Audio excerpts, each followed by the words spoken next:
You've worked with some of and for some of the most iconic entrepreneurs in your business, Phil Knight at Nike, Ralph Lauren, Tommy Hilfiger.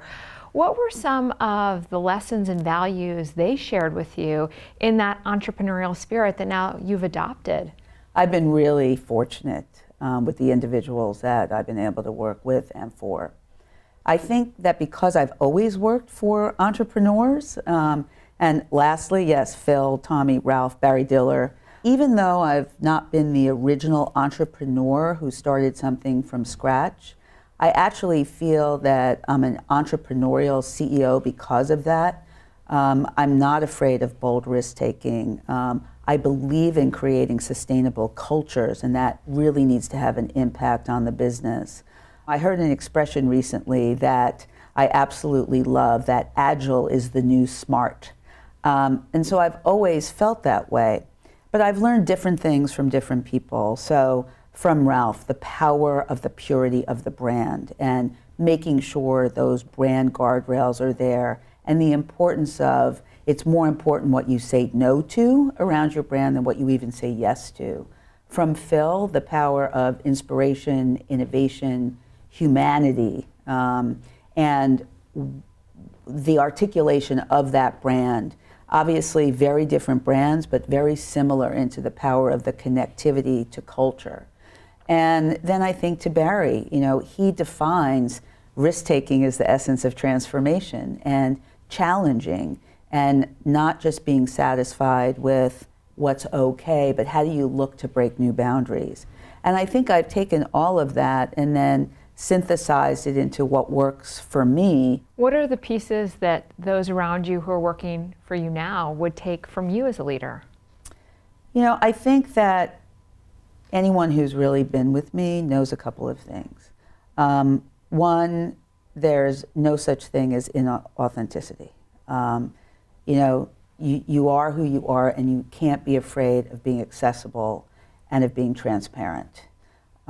Two, the idea of passion, purpose, and impact just runs through everything that I do. But also the idea of accountability and the idea of, pushing the boundaries, of taking risk. That is inherent in everything we talk about.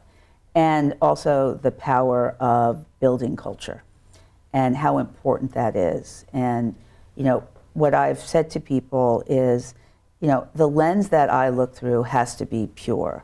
So if somebody is working for our company and they do something that does not fit into our culture, I don't care how successful they are, I don't care how smart they are, they don't fit. And you really have to have the power of living up to everything you say, because particularly as a CEO, if you espouse philosophies, if you espouse who you are and what you want to do, and you don't live up to it, you've basically broken trust. And that trust factor today and relationships you build and reputations you have are really the most important thing. When you look throughout your career, what was the toughest leadership lesson you had to learn, and how did you learn it? I'd say this was a combination of leadership and personal choice. In the early 90s, I worked for a company who was run by a CEO who was probably the worst example of leadership I could articulate. I don't believe in management by fear. I think it destroys your company, you lose your talent. And I was working for that company, I was running a business, I'd been promoted, I was extremely successful. I was being treated actually pretty well compared to what the norm would have been. I had a daughter who was maybe 3 years old. And I came home one night, I'd been at the company for 3 years, and I said to my husband, I'm resigning tomorrow. And I said, I cannot stay at that company one more day. I don't care how successful I am. It means I'm condoning behavior and I am complicit. And I went in the next morning and I resigned. And I remember, this is ingrained in my brain forever. The CEO looked at me, it was a she, interestingly enough, and said, you're either independently wealthy you have another job, or you're stupid. And I said, or D, none of the above. And with that, I was escorted out by security. And it was the biggest leadership moment for me because it actually propelled my career. I ended up going directly to work for Ralph Lauren, then started Polo Jeans. But the leadership moment is never compromise who you are and your values for anything. It also reinforced for me the power of an engaged, motivated, and passionate culture that wants to build for the long term, and the power of investing in that. And so sometimes you have to experience the negative to understand just how powerful the alternative is. If you look back at your career, what was the best piece of advice someone gave you, and what was the worst? I'll never forget Phil Knight. Must have been saying, why can't I get this person to do this? And he just looked right at me and goes, Mindy, what you need to do is stop trying to make ordinary people extraordinary and surround yourself with extraordinary people.